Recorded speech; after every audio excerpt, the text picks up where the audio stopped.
So from what I know, cylinder 2, 4 and 6 are in the front.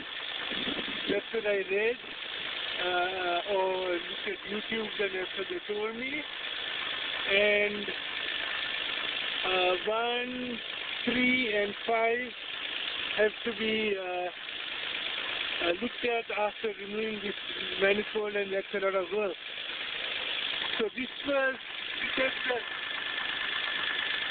new one, and these were reading 0.25, around 0.25, and the new one was reading around 0.35, I believe, and the old one was reading like 0.025 and 0.025 for these two, and this was around 0.035 for the new one.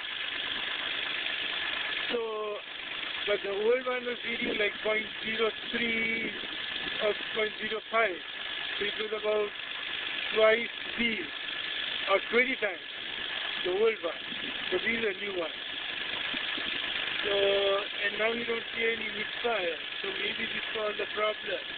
Or maybe sooner or later I'll replace all the ones in the back. But for now it sounds good. And let's see if the check engine light has come on. Normally it comes on very fast.